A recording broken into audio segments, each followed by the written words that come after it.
മഹാന്മാര് പറഞ്ഞു, അന്നഹാ സ്വലാത്ത് ജല്ലൽ സബബുൽ ലിഹുദൂരി സ്വല്ലല്ലാഹു അലൈഹി വസല്ലം.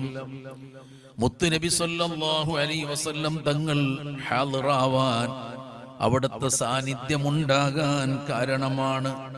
ഏത് സമയത്ത്? ഇൻദ മൗത്തി സ്വാഹിബിഹാ, സ്വലാത്ത് ചെല്ലുന്ന ആള് മരണപ്പെടുന്ന നേരത്ത്, സ്വലാത്ത് ചെല്ലുന്ന വ്യക്തി മരിക്കുന്ന സമയത്ത് അവന്റെ സമീപത്ത് മുത്തുനബി സ്വല്ലല്ലാഹു അലൈഹി വസല്ലം തങ്ങളുടെ ഹുദൂർ, സാന്നിധ്യമുണ്ടാവാൻ സ്വലാത്ത് കാരണമാണ്. അതേപോലെ തന്നെ അന്നഹാ അലാമത്തു ഹുസ്നിൽ ഖാത്തിമ, നിന്റെ അവസാനം നന്നാവാനുള്ള അടയാളമാണ്. മരിക്കുമ്പോ ഈമാൻ കിട്ടി മരിക്കാൻ നീ സ്വലാത്ത് ചൊല്ലുന്നത് കാരണമാണ്.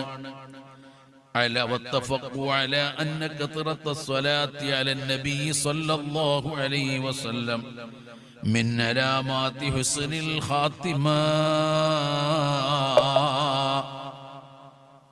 മഹാനായ യൂസുഫ് നബ്ഹാനി സഅദത്തു ദാറൈനിൽ ഉദ്ധരിച്ചു, قال السيد محمود الكردي في الباقيات الصالحات, മഹാനവറുകൾ പറഞ്ഞു, വത്തഫഖു, ഇത്തിഫാഖാണ്, അല അന്ന കസറത സ്വലാത്തി, നിസ്കാരം അധികരിപ്പിക്കുക, സ്വലാത്ത് അധികരിപ്പിക്കുക എന്നത്, വസ്സലാമി, സലാം അധികരിപ്പിക്കലും, അലൻ നബി സ്വല്ലല്ലാഹു അലൈഹി വസല്ലം, അഷ്റഫുൽ ഖൽഖ് സ്വല്ലല്ലാഹു അലൈഹി വസല്ലം തങ്ങളെ പേരിലെ സ്വലാത്ത് വർദ്ധിപ്പിക്കുക എന്നത് മിൻ അലാമാത്തി ഹുസ്നിൽ ഖാത്തിമ, നിന്റെ ഖാത്തിമത്ത് നന്നാവാൻ, നിന്റെ ആഖിബത്ത് നന്നാകാനുള്ള അടയാളങ്ങളിൽ പെട്ടതാണ്.